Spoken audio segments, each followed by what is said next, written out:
Hi, and welcome to another episode of When It Matters, the Meshed podcast. I'm Derek. I look after our accounting partnerships here at Meshed, and I'm joined today by Neil and Phil, and I'll let them introduce themselves because I'll do a terrible job of it. So, seeing as you're closest to me, Neil, Thank how you. are you? And can you give us a wee intro? Yeah, cool. Thank you. My name is Neil. I've been running NDC, my accountancy firm, since January of 2020 after I lost my job. And we're based in Weston-super-Mare, which is a small kind of seaside town just southwest of Bristol. And starting a business before COVID was interesting. Homeschooling the kids was even more interesting during that time. But nevertheless, we're still here. We will be a team of 16, hopefully by Christmas. Got a couple of newbies to start, and we service about 620 odd clients. So yeah, sort of more of a generalist firm in terms of the services that we provide. But I haven't got a practice background. I've got a commercial industry background. So my background is more within commercial finance, business partnering, and that's kind of where we leverage our sort of USP locally. Awesome. I can't wait to dig into this a little bit more. But before we do that, over to you, Phil. I can't wait to dig into it. I'm fascinated by that story. That's phenomenal growth in a short space of time. So my name's Phil Hobden. I'm head of business development at Sage. Sage obviously are one of the key ledger players within the UK. We've been around for 40 odd years, based up in Newcastle, UK company. Very proudly kind of British heritage and 40 years on that. Been with Sage about 5 months, but I've been in this industry servicing and looking after accountants and working with accountants for about 9 years now across a couple of different t-shirts and a couple of different hats. So, it's always great to come and kind of talk about what the industry's doing and hearing stories like Neil's here, because I think that's going to be a fascinating conversation. Absolutely. And just speaking about t-shirts, for anybody that's listening to this on Spotify and not watching it on YouTube, I'm not going to describe your whole outfit, Neil, but Neil is wearing a branded t-shirt with NDC Accountancy on it, but there is a zero logo on that. Are we going to be all right, guys? Well, if you're watching on the video, this is why there's a big gap between us, right? Like I'm going to put a couple of pillows in the middle. No, look. At the end of the day, I think.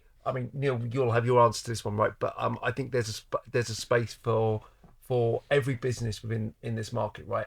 And Sage very much serve similar but also very different purposes and clients to Zero, and Zero have a niche as well. And look, you can't be in this industry and not have a level of kind of respect for what the other businesses have done within here, right? Yeah. Like, I think you have to. I think you'd be narrow-minded, and I think you'd be a little bit kind of stupid to kind of go, well, you can't look at these guys and go, they haven't done a great job. They have. They kind of came in and they took that cloud market and did a really good job at maximising it.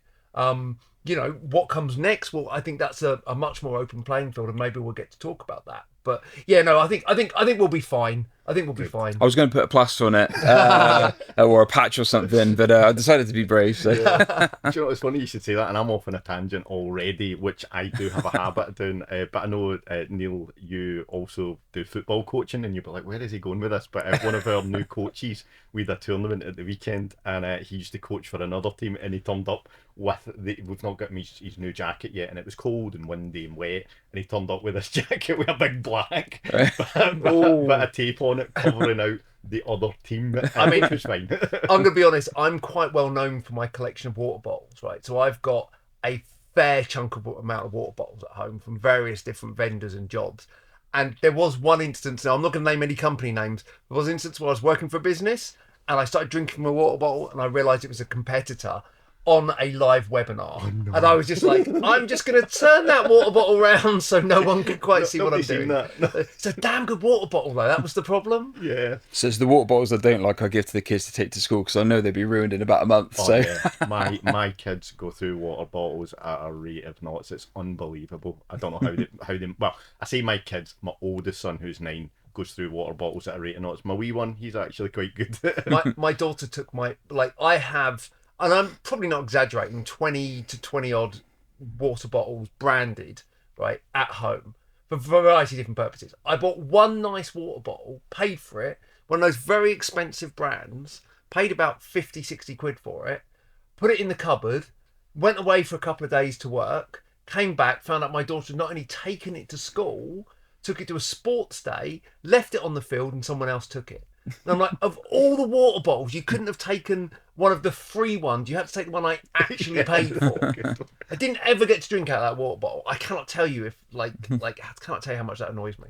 Yeah, and that's the thing. Like with that, you go, I really want to spend that money again on the same. Then it's costing me twice never as again, much. never again. Yeah. So now that we've went off on a mad tangent, I guess I should explain a little bit about kind of what the podcast is about, and this is an ever changing beast. I'm not sure the right way of putting that. So when we started the podcast, and we're always very conscious, we don't want to talk about mesh on the podcast.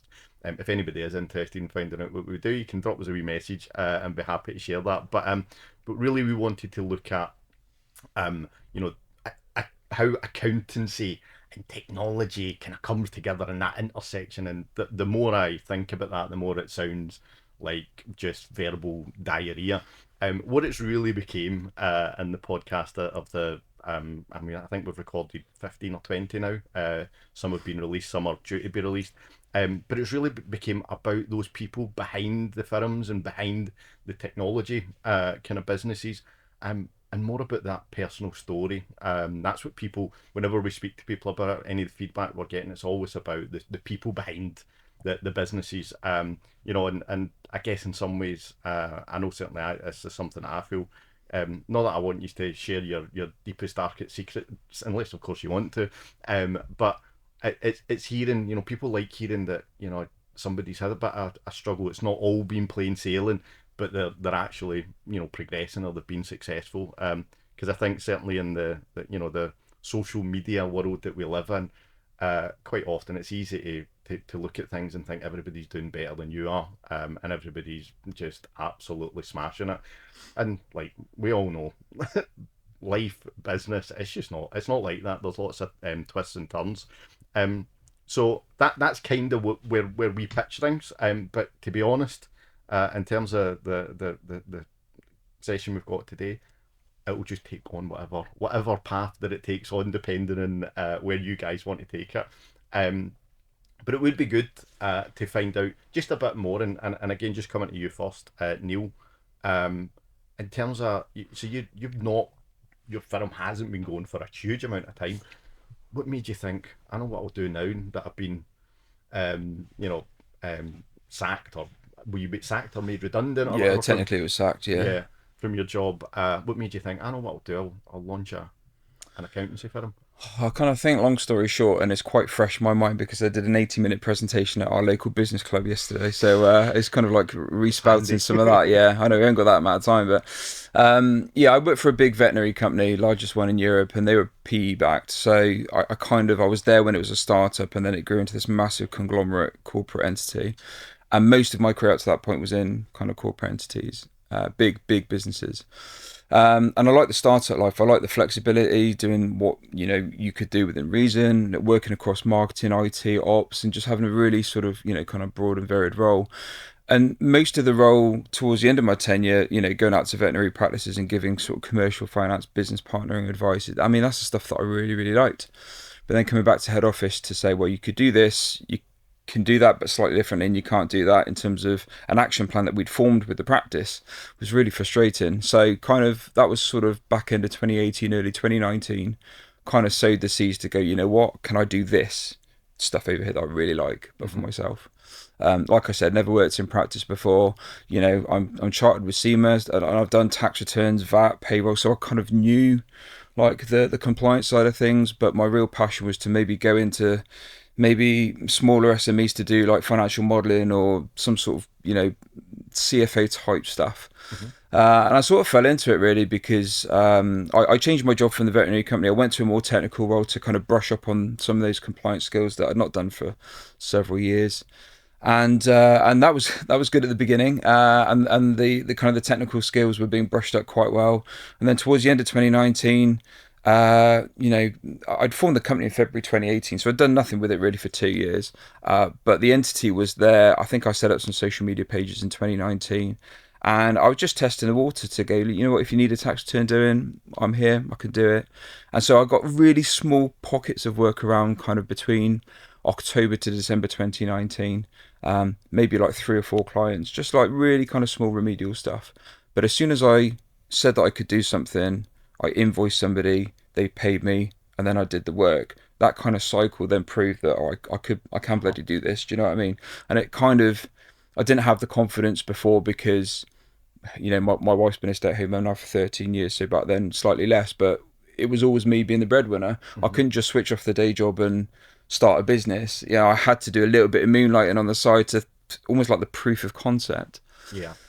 And so that kind of worked towards Christmas, and then I got sacked in the January, and then like the next day it's kind of like, well, do I go back into Bristol and get a job? You know, there were some offers on the table, contract work. It is all full time, so you know, ideally if I could have done something part time and then I could have worked on the business in spare time, that would have been great. That wasn't an option. And like we had 2 months worth of cash in the business, in the account, in the bank account to pay the mortgage and feed the kids. So it's like, let's give it 2 months. Knowing that we would have had to have done, I don't know, a dozen clients paying us on a regular recurring kind of subscription type model. The fee was like, I know, £200 to £300 a month. So we knew that 12 clients at that level, that would pay the bills. Nothing left over, but that would pay the bills. And let's do that by middle of March. And thank God we did do that by the middle of March, because we know what happened like a week later. So that's kind of the origin story of how I got started. But never been in practice before, so not a clue how HMRC worked, like how small business client interaction worked. Never used Xero or QuickBooks before. So yeah, I've got the badge on my shirt, but never used it before. And my first client that said, can you do a migration from cash flow to Xero? I was like, yeah, I can do that. Never used either system before. Fundamentally, I knew what I was doing, but the systems I'd never used. So it was a real baptism of fire, sort of like learning whilst on the job in terms of like the systems and the kind of just the way that practices should work. But then on the flip side, I think I benefited from that because I've never charged by the hour. I've never, you know, done the work first and then charged after for it. So I've kind of almost skipped some of the kind of the stumbling blocks I think many firm owners get to some of those old ways of doing things as well, which is an advantage. There's some similarities there. I won't go into mention huge detail, but I was made redundant from EY in October 2023, and likewise had enough money. I thought I can make it to the April if I really cut my cloth accordingly, but like this needs to work by the April. And I set up my own consultancy. Mark and I, who's the CEO of Mesh, we'd done some work together previously, and when he launched this business, he asked me to come and help out, and so far so good. But yeah, so I understand the stresses and stuff that comes when you kind of you're faced with a less than ideal situation, but you just need to make it work. What about yourself, Phil? How did you, I suppose, get into working with accountants? Because you've had quite a varied career as well. Yeah, it's so it kind of like most major life pivots, it kind of starts with redundancy, right? So I went to uni, I studied film and TV, came out of that, set up my own business. We had some good success, but the industry changed. It was making it harder to make money. So I went in and got a proper job. And eventually found myself in banking and finance. I worked for one of the big 4 banks. But I kind of gone there not a huge time after the recession had hit. And, the credit crunch and all of that time, which was, it's fair to say, an exciting time to be in banking and finance. Maybe not for the right reasons. So I found myself in this company where I'd been made redundant 3 times from 3 departments have been shut down. So department gets shut down, you get put somewhere else. That department got shut down, got put somewhere else. That department was getting shut down, and I'm like, I just don't want to do this again. It's this lottery of just constantly getting like getting settled, and then kind of being told that the bank was shutting that department. So I just looked at the local newspaper and found a job for a tech business called Futurely. I didn't really know what they did or who they were. But having gone and chatted to the team and kind of speaking to them, I was like, I quite like this. I'm a tech person. I love tech. And they told me, like, you'll never have to wear a suit again and you'll get a MacBook to work on. I was like, well, that's... Result? Yeah, that's 100% better than where I was, right? So I started working there, and that was the first step in this journey that's taken me to Sage. And ironically, Sage bought Futurely a few years back, and now I'm part of that is part of the products that I work with. So it's kind of gone a bit full circle in that respect. But so yeah, I never planned to get into this, but certainly that kind of string of redundancies, and then realizing that and actually ironically, the role I was offered to stay, that team got made redundant about 6 months after that. So it was the forever changing face of financial services. And this was a far more exciting career. And I came into this career, I knew nothing about accountancy. I'd had an accountant once. I didn't know what they did. I just gave them money each month. They did stuff for me, and I never got in trouble. And I kind of saw that as a massive win, right? So I had an accountant once, but I'd never worked in accountancy. I'd never worked specifically in tech, but I learnt the ropes pretty quick and did quite well, and I've grown from there. So yeah, I think like all of us, clearly our story starts with with a big with a big corporate not appreciating the people that they have. No, it's often the way. The amount of people that I speak to, and it's similar circumstances, that forced kind of into doing something, and well, for the most part, I think I don't know that I've spoke to anybody that says that it wasn't a good thing in the end up. I mean, it certainly doesn't feel like it in the moment, that's for sure. No, I mean, my wife's going through it now. She's been with the same company 13 years, and she's being made redundant. And I said to her, actually, it's a bit stressful at the time, but it'll end up being a good thing, because it'll give you new opportunities, new experiences, new things to do. So I think you've got to take the lemons and make lemonade out of it, right? You can. I'm same as you. A load of people that I work with in that finance industry that kind of left and got made redundant. Most of them have gone on to bigger and better and kind of grander things. In terms of kind of Futurely to now, effectively, I worked for a few businesses along the road, but coming to Sage, the appeal for me was what we're doing on the tech front. So like the stuff we're doing around AI, the stuff we're doing around kind of real edge technology is super interesting. So I was like, well, actually, Sage, we've been around 40 years, quite traditional. We're known obviously for our legacy desktop software, but to kind of come in at a time where we're really looking forward and really looking at kind of capabilities around AI and that kind of stuff, that was super exciting, because actually we've got a chance to, like I was saying earlier, Xero did a great job during cloud. I think there are a couple more kind of battlegrounds, are probably the wrong way to put it, right? Sounds a little bit too aggressive, but I think there's a couple more kind of market shifting opportunities, and to kind of be in there when we're going through that transition. Because I genuinely think AI will be, when it settles down, will have the same impact as a transition that cloud did and the internet before that, right? It's probably the third great transition pivot point in technology. So to be in there and kind of be at the front of what we're doing there is pretty cool. No, absolutely. My hot take, if you want to call it that, over the last few months, and Phil, we chatted recently on this, as I was at a Sage event in London, I think it was beginning of July, and I thought, wow, they've really upped their game, and I could see, there's I think most people would kind of say that Sage had lost a bit of ground. I think that's fair, right? It would be kind of probably false of me to sit there and say that we delivered a product that was as strong as some of our competitors at the start of the cloud race. So I think that's a fair way of putting it. Xero done a brilliant job when they entered the UK market, but yeah, so I was at that and I was thinking, oh, Sage looked like they could actually push on here and really challenge. I mean, not to say that you aren't challenging, but then I went to the Xero road shows. I was at the one in Edinburgh, I think that was 3 weeks ago, and the same thing. I went, wow, Xero look like they've realised that everybody else is catching up with them, and went, we need to do something about it, because I think quite a lot of people would say that I said in a post that they'd been asleep at the wheel a little bit, which is maybe a bit harsh, but it didn't feel as if the innovation was really pushing on as well as it had. Some of the the kind of most recent innovations hadn't been received as well.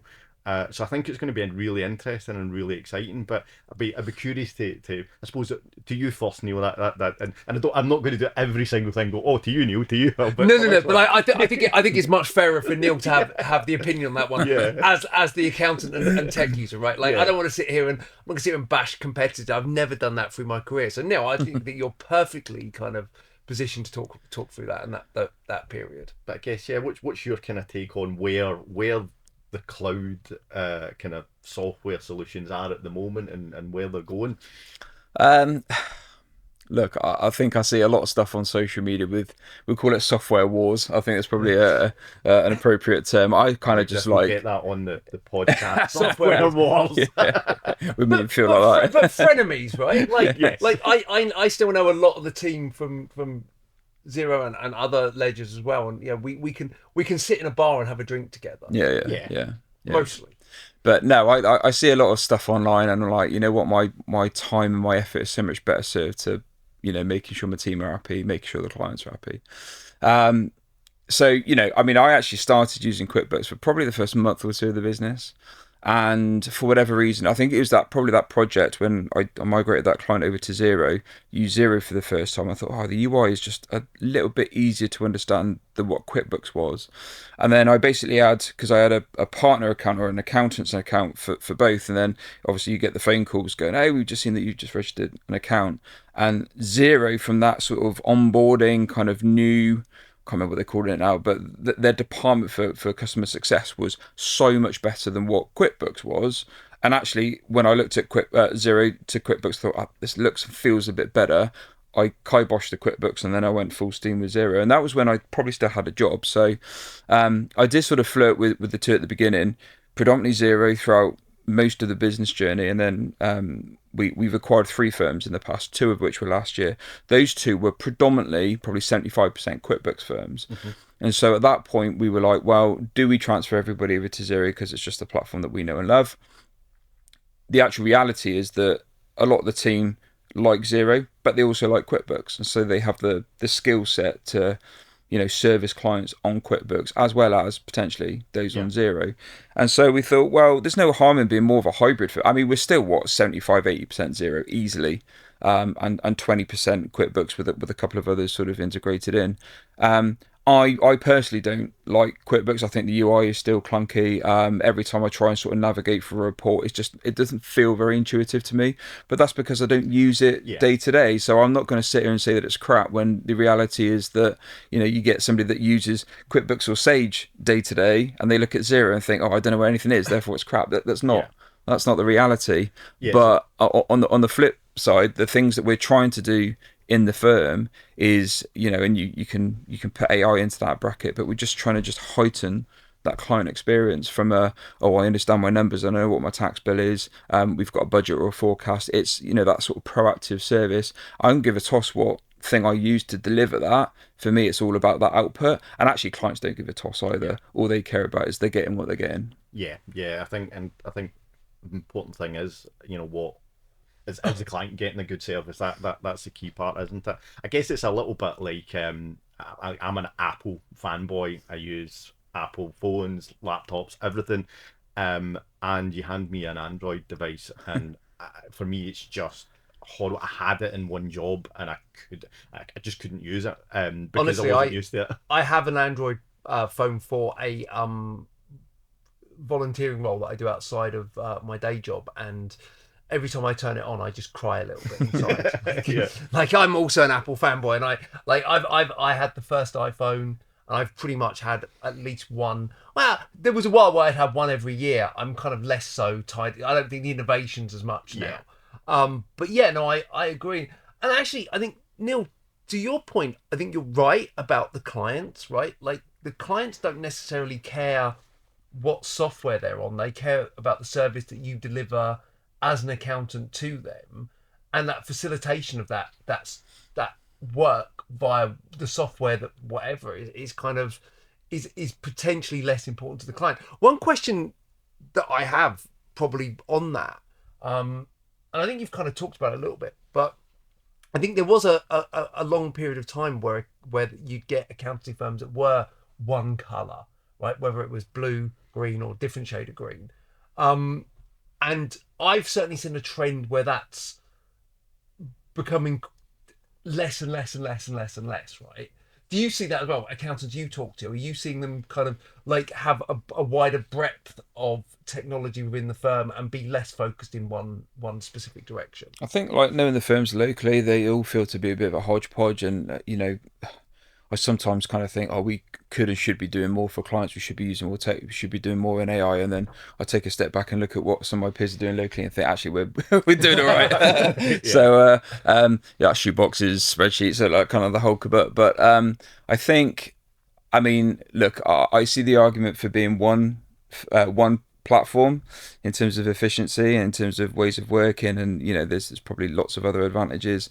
I think for us, if we have prospects that come to us and some are on Sage, some are on Free Agent, Cashflow, Zero, QuickBooks, then I think that would be more of a rounded argument to have more platforms. But the truth of the reality is that people that come to us are either on nothing or they're on Zero QuickBooks. Yeah. And that's just the reality of the sorts of clients that we have.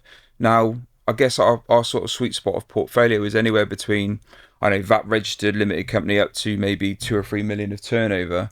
And I know, I did use Sage for a brief period of time in industry, but I know that that's probably more of the 2-3 million to 20 million sort of market. And we're not really in that kind of market. And so whether we're not seeing that traction from people coming to us with Sage because they're a smaller firm, or maybe just the fact that, they're a startup or they're a new business, and the rhetoric is Zero QuickBooks are the one that you should be having, if anything. So, yeah, we don't. Yeah, I mean, yeah, I wouldn't want to be a 6-platform firm, because I think that would be too difficult to manage in terms of skill set. Like if somebody was off in the team, like if somebody else got that skill set, whereas 2 platforms for me is perfectly side by side is fine.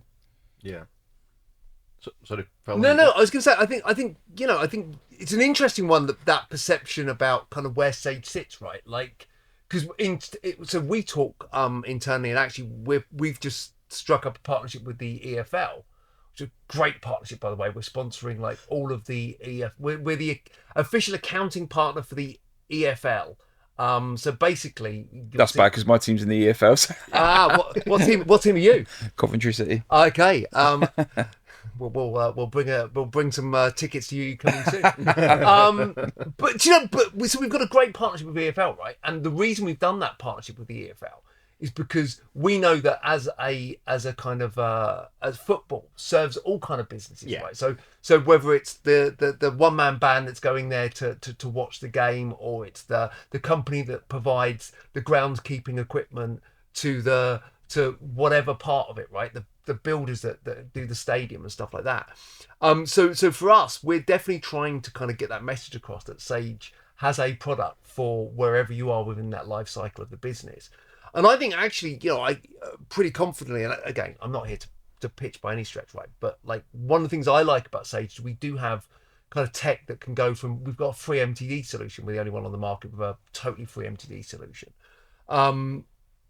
And then you've got kind of your kind of larger firms, larger businesses, and then you've got kind of when you get past that, kind of that you then got, you can go on to kind of our mid-market product like Sage Intact, which is a very well regarded bit of kit. Mm-hmm. So I think we're trying to make sure people see that we do have a much more broad selection of product offering.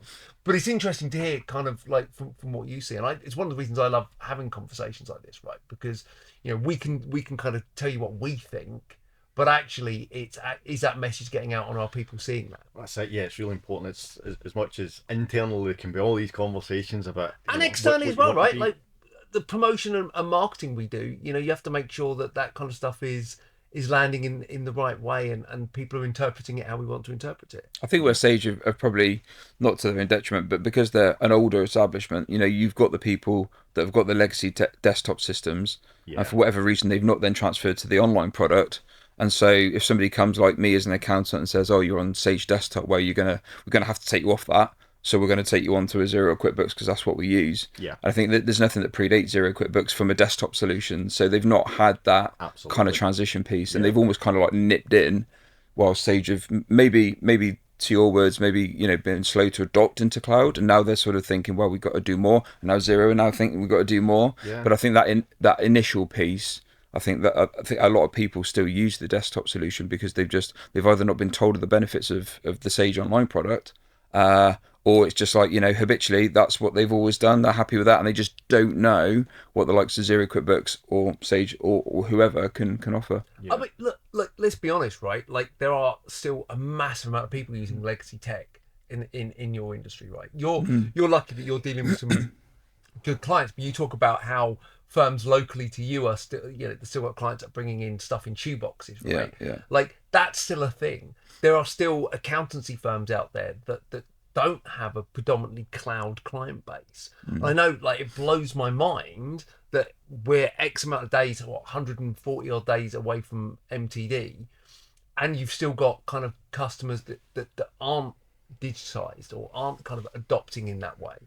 It blows my mind. I'm like, it's so strange to think that there's all this technology. I think the one thing that comes from your point about Xero kind of upping their game, because Sage are upping their game and everything else, I think the one thing that comes is the good thing that comes is this industry is rife with innovation and rife with tech providers pushing the limits to try and give the best possible solutions to make accountants' lives better, right? Yeah. So like that kind of mini, I don't want to call it a mini tech arms race, but like, we all know that we have to keep evolving and keep kind of, because ultimately the accounting market's not like there were what, 40,000 accounting firms in the UK.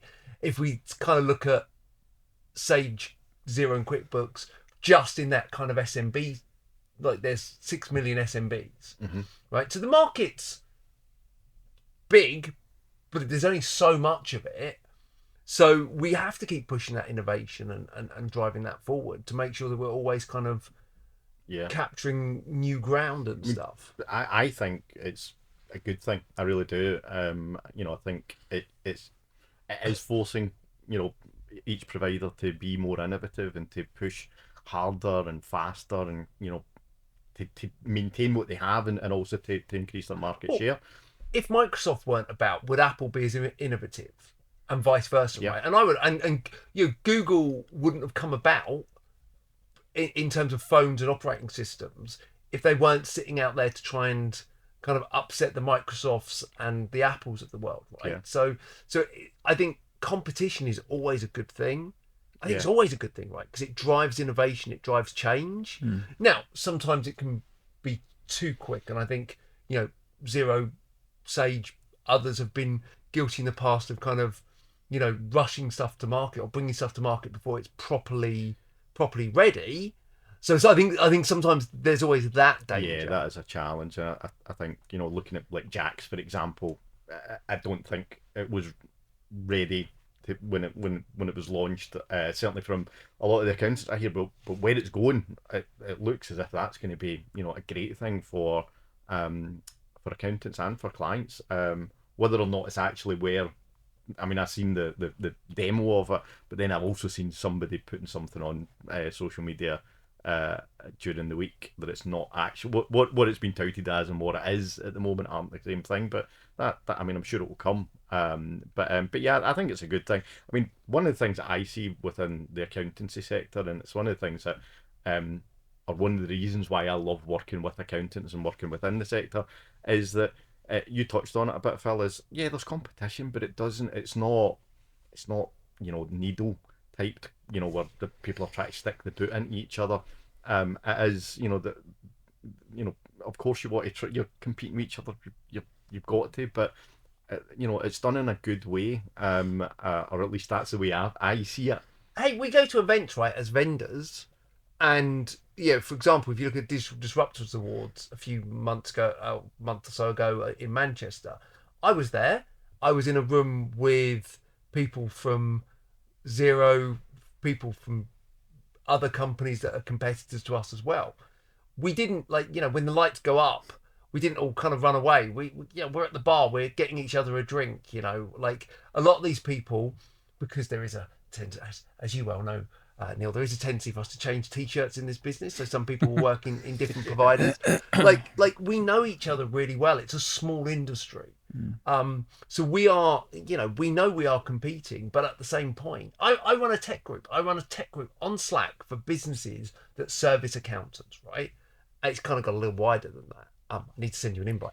Thank you. but in that group, I have like some of the senior guys from Xero. Yeah. I have some of the senior guys from Free Agent, right? Like we sit there and we talk about how we can make the industry better.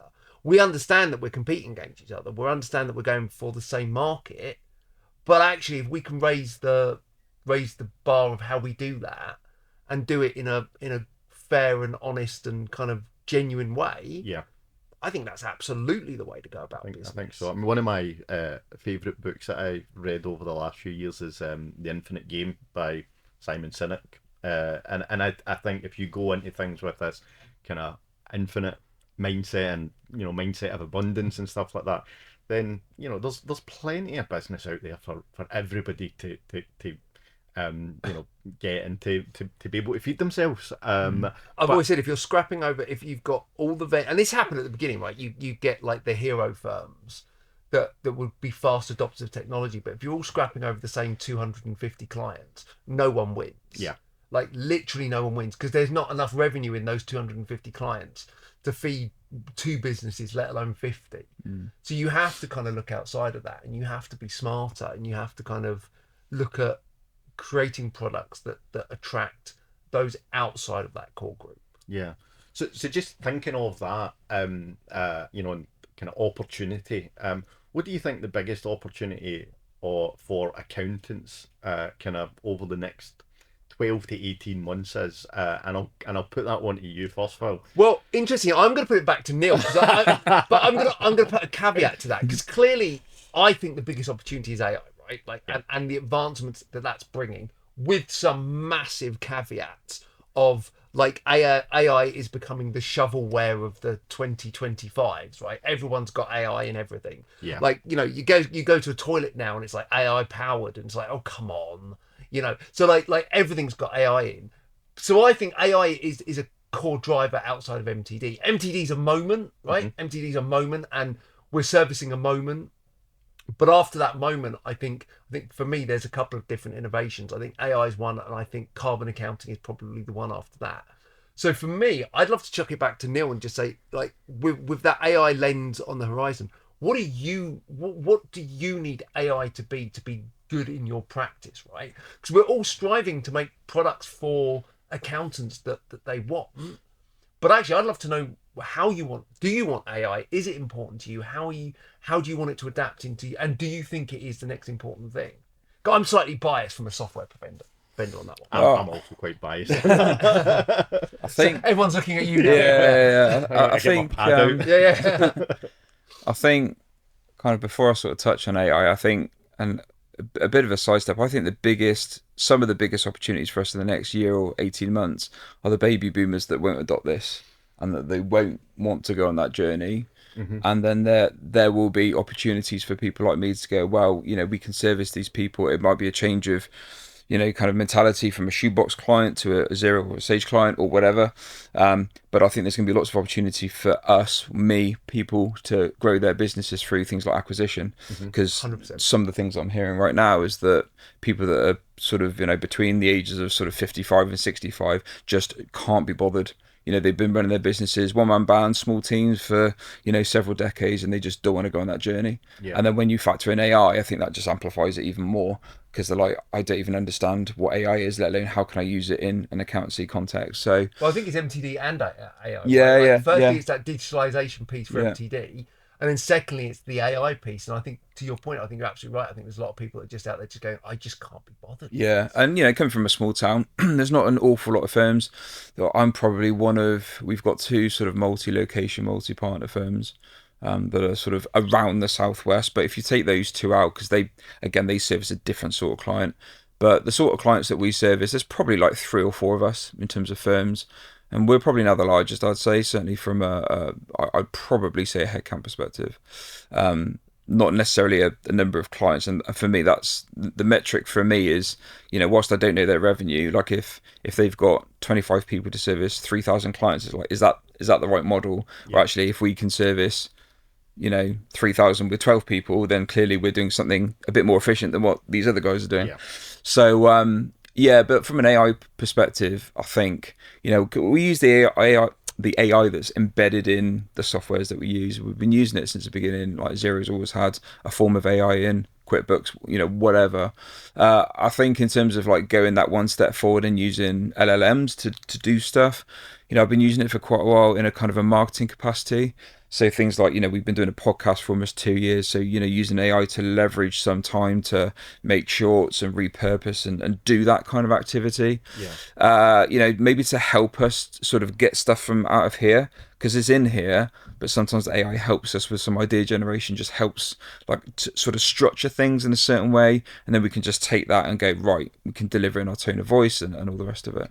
So I think from like a marketing and also an internal process point of view, like we're just rewriting all of our SOPs at the moment. And we're looking at the technical side as well as the operational side. We've got like 100 different SOPs that we now need to sort of almost rewrite. Now we've got a workflow system, we've got checklists of how we do tasks. So it's there in some sort of context, but we're using different softwares or multiple softwares now. We've got different members of the team that do things slightly differently. So to standardize it, to rewrite it, would take quite a lot of time to do that manually. So we're using AI to leverage some of that to do that as well.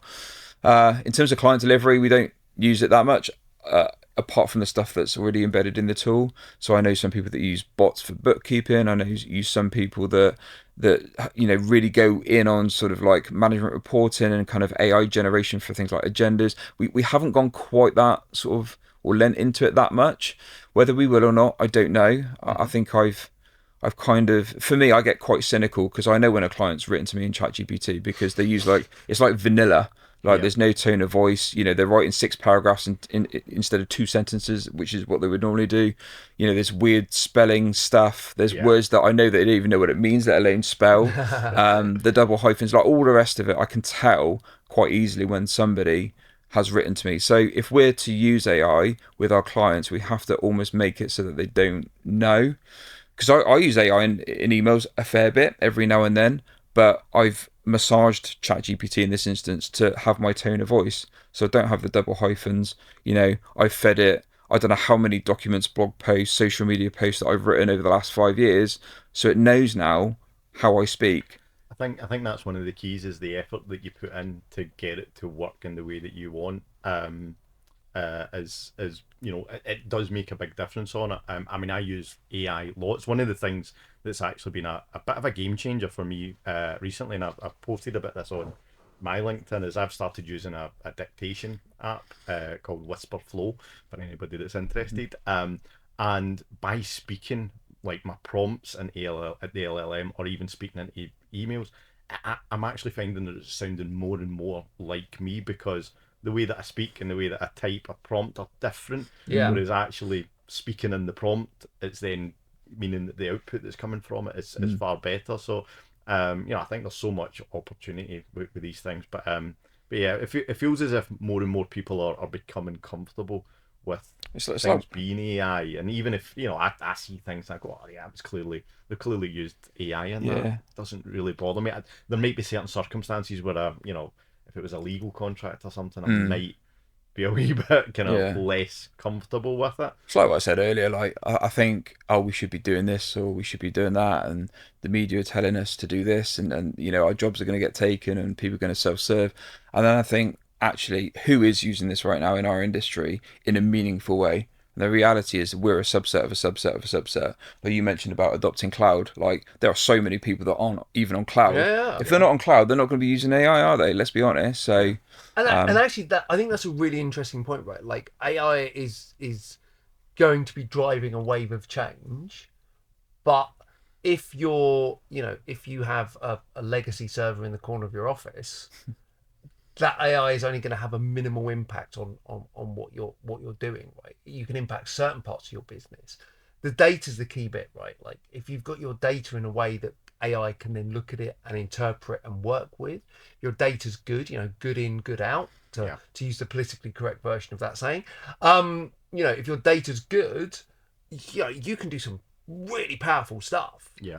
But there are so few people that have their data in that place. So actually, I'd say it's a subset of a subset of a subset of a subset of a subset. I agree. I think where you see a lot of the wins are on software AI, right? Like we announced a couple of weeks ago our first agentic AI agent, which is an MTD agent, which will effectively do much of the heavy lifting around submitting MTD via this AI agent, via the Sage platform, right? That's such a powerful tool. Yeah. Because that's like hours worth of work down to a few minutes. Now we've built that, we've trained it, we've tested it, we've stress tested it.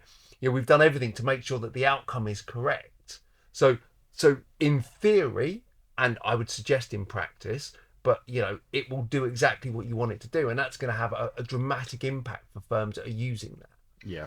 Where you're trying to plug something in externally, it's tougher. I did a workshop this week with a guy called Dan Boyles, who's an AI expert, and he's doing some work with accountants. And some of the stuff that he did around prompting on Teams and stuff, like building prompts that remind you, I think that kind of stuff is brilliant. Like building prompts, say what Teams messages have I not responded to? Who hasn't responded to me? Oh, what emails have I read but not responded to today? And having that wrap up every day at 3:00. So kind of create me a to-do list from all the emails and messages I've got today for tomorrow. That kind of stuff, those kind of life improvements are super powerful. Then if you've got some really smart tech on your platform and software you're using, that's great. Yeah. I guess my word of warning is AI is not created equal, right? So just because somebody's saying, oh, we have AI in our platform, find out what that AI is and what it does and how well developed it is, because AI is there's a degree of smoke and mirrors to it as well. Yeah. I'll tell you something that surprised me. So when I was at the Zero Roadshow a few weeks ago, they done a kind of straw poll, and I think I counted the rows and stuff. I reckon there was about 500 people in the room, and roughly speaking, 30% of those people stuck their hand up to say that they are not using AI at all in their kind of daily workflow, which I couldn't live without it now. And that's just the people that attended Zero Roadshow. And you've got to, probably a bit forward. And you've got to imagine that those people are people who are both engaged with the platform and probably like you, they're probably quite far or quite mature in their journey, right? The same thing at Digital Accountancy Show this year. Like most of the questions were who's using it, and like 20% of the crowd put their hand up, and then that is a hypertech kind of crowd, really. Yeah. You're not going to get the people that might go to like an Accountex or a more traditional conference, probably generalizing, probably aren't going to be going to DAS. Yeah. But when you see that sort of disparate number, then you think, well, the subset of the subset kind of absolutely. One of the things I wanted to come back to, Neil, you mentioned about you think there is an opportunity there with the baby boomers and stuff, potentially looking to exit, and an opportunity for acquisitions and stuff. Unless you've been living under a rock, everybody in the accountancy market is well aware of all of the M&A activity and the consolidation and stuff, particularly, kind of looking a bit further kind of upstream in terms of the size of firms. But what opportunities do you see from that? Because I've got my own thoughts on it, so I'll maybe share them if we've got time. But yeah, what's your thoughts, Neil, on that? And do you see it as an opportunity for you? And also, I guess, and this is a bit of a long-winded question, what's your thoughts on is this a good thing for businesses, for the end clients? So I probably sat and spoke with people that you would know, my good friends Jonathan Gaunt, Dave Selleck, and Adam Gins at the Zero Roadshow in Bristol. And David's views on M&A are fairly popular in kind of the industry. But then he's got some solid experience of PE-backed businesses. I've worked in one for 5 years. It was my best job that I've ever had, and also my worst at the same time. I can see the benefits of those people kind of coming in and doing stuff, and I can also 100% see the negatives. I think for me, I think because I've always sort of, I'm creating my business. Eventually, when I want to exit, I want to sell to the team, whether it's a EOT or some other creative scheme. I want to kind of give the business to the team. Yeah. So I'm building that management team, that culture, that and me to step back and do less of the doing, so that they can eventually, hopefully, then take on. It's great for preservation of clients. It's great for deferred earn-out, like being transparent on my behalf, because I've done acquisitions and I can see, whilst we've got the best intentions, sometimes the change of people, the change of playing field can cause issues. So I want that transition to be as positive and as seamless as possible. Now, if I've got a business today that's worth 1.5 million, if private equity comes in tomorrow and says we'll give you 5 million for it, I'm a human being, right? Like, I'm going to take that into full consideration.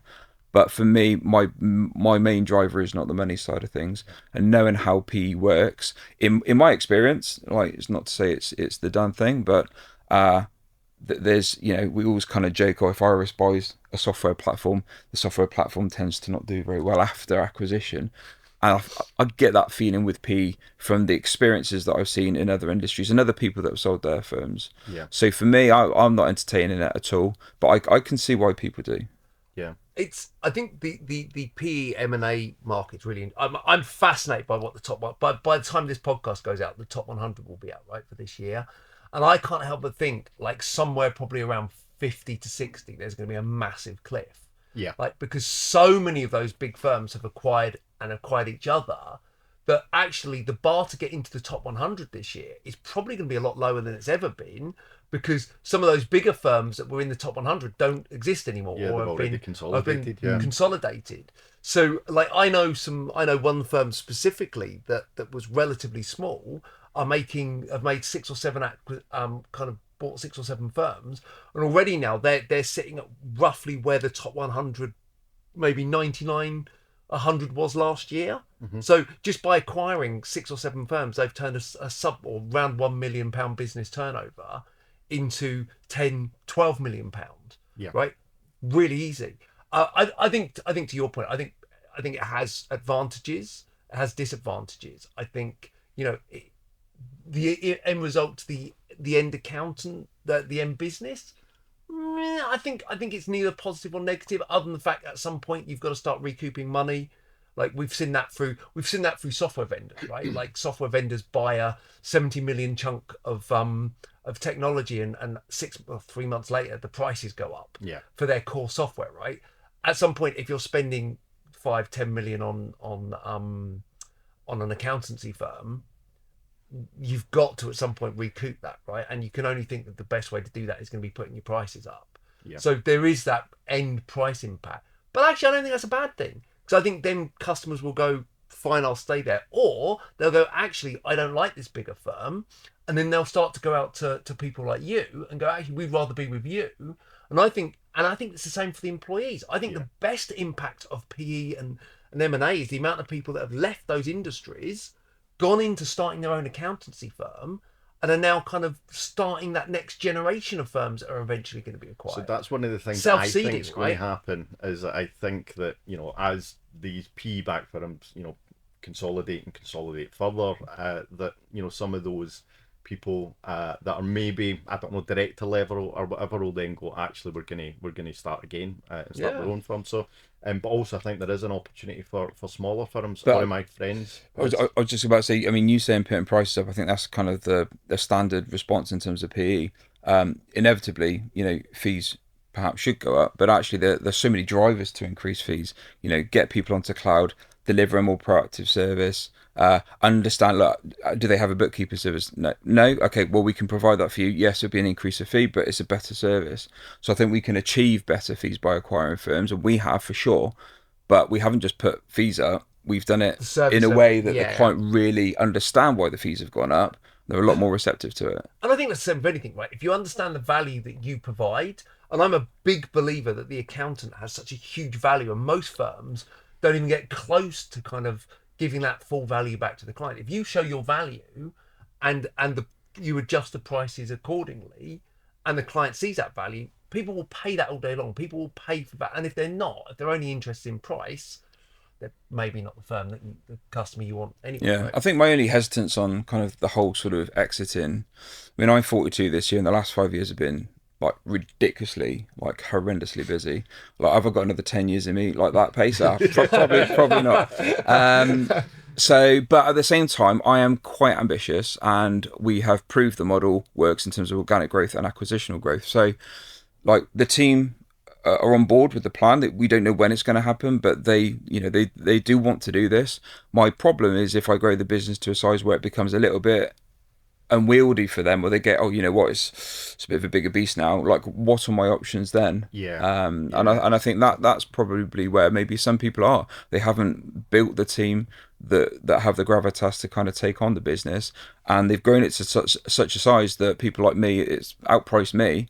So who else would acquire? It's the consolidators or it's the PE. Yeah, it's finding the balance, isn't it? Listen, we are out of time. That has just absolutely flown in. I could have probably done another hour easily. I think part two at some Yeah, point. it sounds like We've barely even scratched the surface. It's scheduled for that. But just before we go, the salesman in me, not selling our stuff, but Neil, just if anybody's looking to offload some clients and stuff like that, are you happy for them to reach out to you? Yeah. Look, we're on every single social media channel. That's one of the things that I think we do quite well compared to other firms, is that I do shout about what we do online quite a lot. So yeah, check us out online. Awesome. And what about yourself, Phil? If anybody wants to chat to you about the future and MTD and all of that. Yeah, look, I'm very well established on LinkedIn and other social stuff. So just reach out and have a chat. And if anyone knows me, will know that I am like not a salesy person, right? So if you want to chat about